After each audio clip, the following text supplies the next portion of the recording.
he? Wouldn't it be nice to have someone who listens to you? Yes. Finally, wouldn't it be great to have someone who reads the bills? Yes. Someone who thinks maybe czars belong in Russia, not the United States?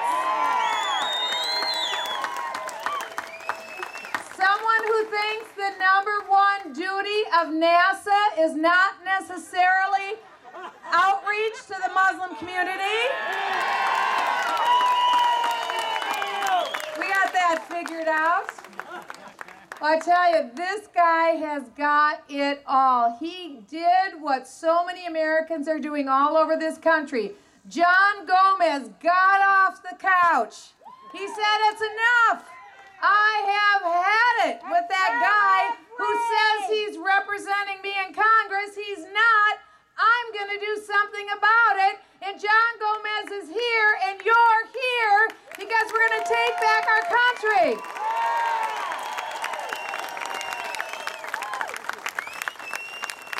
And I think there's going to be a little bit of comeuppance from a certain woman from San Francisco who's going to have to give up her gavel in November. John Gomez is going to be a part of that miracle, and he's going to make it happen. And we've got, some people say this is the year of the conservative woman candidate. We got a lot of great conservative women candidates out there, one of whom I think we will have to thank Sharon Engel for sending Harry Reid to the unemployment line. And after November, we're only just going to be hitting our stride, baby, because I'm just here to tell you today, President Barack Obama is a one-term president.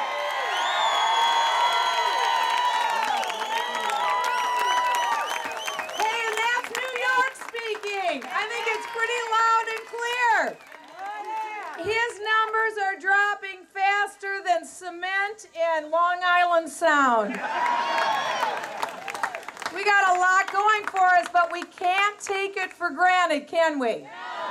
No, we are not. We are here because we know that the first Tuesday of November is what it's all about. All of our chips are on November right now. I want to just give you one comment that Senator Judd Gregg said from New Hampshire. His background is in economy. I'm a former tax lawyer. I'm a businesswoman. My husband and I have a small business. We have about 50 employees. We're not a big deal, but we get signing both sides of the paycheck. We understand how you have to make a dollar and how you make jobs. Jobs, gee, that's a new idea. What do you think about that? Not like those stimulus jobs where they spend $463,000 and create 0.003% of a job. How do you like that? I think that's called an income transfer into somebody's bank account. That's what I think happened. But I tell you what, those days are behind us, aren't they? They are going to be behind us because we are forward-looking people. But let me tell you, Judd Gregg of New Hampshire said this. He said an economy can take a debt-to-GDP ratio. GDP is everything that we as Americans produce in a year. So the federal debt to everything that we produce in a year, an economy can take a debt level of 20%, 30%. We can do that. We can take it. But when you get up to 60% debt to GDP, your country's in trouble. You're in trouble. He said when you get to 80, the economy can't take it anymore. It's a stress factor like you can't believe. Do you want to know where we are this year? This year, in 2010, we're at 93% debt to GDP. Let me ask you this. Is this the longest 18 months of your life? Yes, that's right. And within 4 years, the economists tell us our debt to GDP ratio will be 106%. In other words, we're in Greece territory. This is the United States of America that we're talking about. Not one of the smallest economies in the European Union. where you have a lot of big guys around to bail you out, who bails us out? Who's going to bail us out? Well, I will tell you, there's been a lot of liberties taken at the United States Department of Treasury. A lot of liberties are taken. We're going to be slamming the doors shut on your checkbook. That's what we're going to do. No more. We are not your ATM machine. You can't come to us and think that we're going to bail you out. We're not going to make it happen. Because this new banner that we are coming under is this. It's the fact that we need to no longer spend more money than what we take in. Hey, how's that for a radical idea? How's that? How about living in limited constitutional government? What an idea. Who thinks they're taxed enough already? Okay, there you got it. That's our agenda. That's it. Does that make us racist? Yeah, right. One of my colleagues this week, Sheila Jackson Lee, you may have heard this comment. She made, and I'm paraphrasing right now, when she was speaking to the NAACP, with all due respect, she said this, of you and of me. She said, we've seen these people long, long ago. They were wearing sheets. And now we see that they have taken their sheets off and they're walking the aisle as Tea Party patriots. Oh, okay. So we think that you should live under the Constitution and you shouldn't spend more than what you make. Now we're the KKK. Is that really your narrative? I think what that means is huge wins for common sense, normal people like John Gomez in November.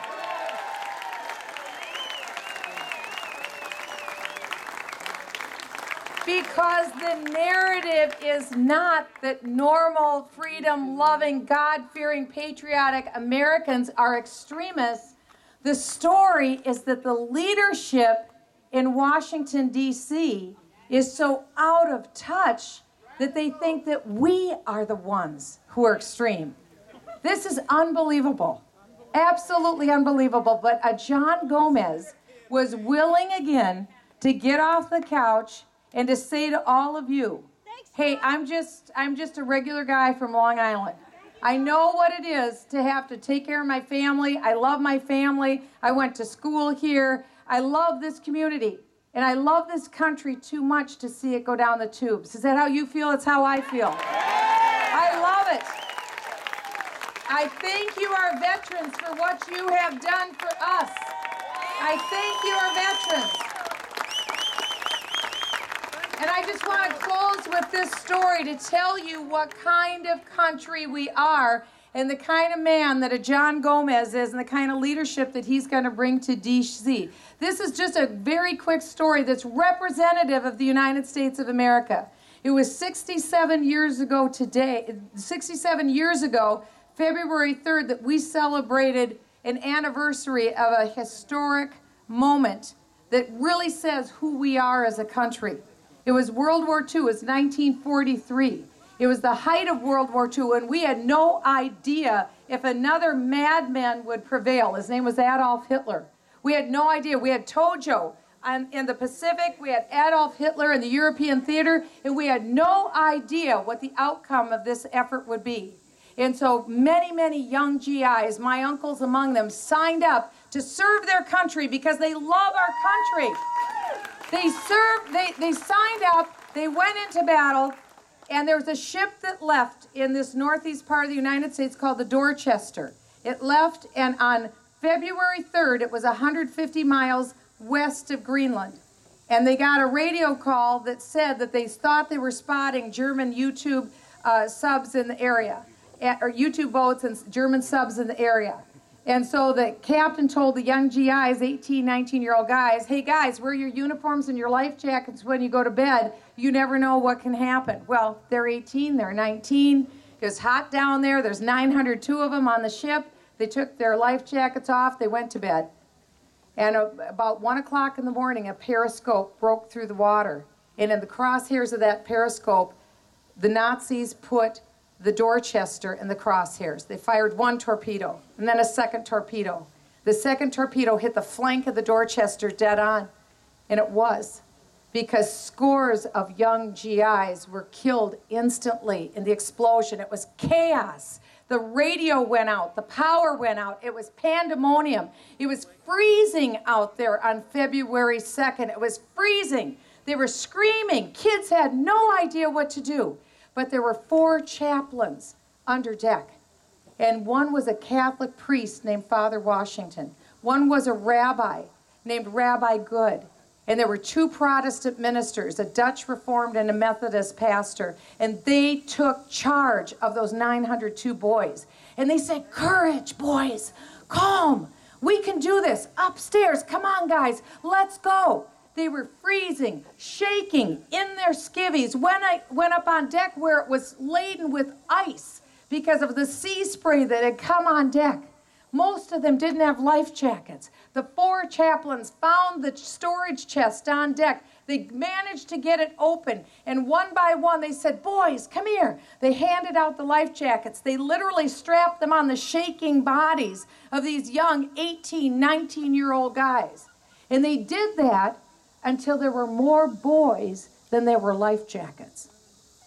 And so without saying a word, the 4 chaplains removed their own life jackets, took it off their body, and strapped it on the shaking body of a young, nearly naked GI. And as they stood there, they prayed for each of these boys. They said, "Hold on, son. Have courage. Have calm. God is with us tonight. Hold on. God is with us. Hold on." And witnesses recorded that the 4 chaplains put their arms around each other as they held onto the railing of the sinking Dorchester. It took 20 minutes from the time the torpedo hit until the ship sunk in the ocean. 20 minutes. They held onto the railing, shouting prayers to the boys, shouting courage. I tell you that story on this hot, beautiful day in July to tell you that's the kind of people we are. That's the greatness. That's the greatness that we have descended from in this country. We dishonor the service and the sacrifice of men and women of greatness. Those men and women who fought and died for us so that today we would be free. Without a veteran, we would never know freedom in this country. It is veterans that we owe our freedom to. John Gomez gets that. He loves veterans. He stands for veterans. He stands for our military. And to honor their sacred memory and their sacred sacrifice, is it too much to ask that we would raise the money and go door to door and drop the literature and make the phone calls and plead and beg with our neighbors, get to the polls? Because this is the greatest nation that has ever been in 5,000 years of recorded human history. And for the sake and sacrifice of the heroes that have gone before, for the sake of the yet unborn, yet to come, this we must do.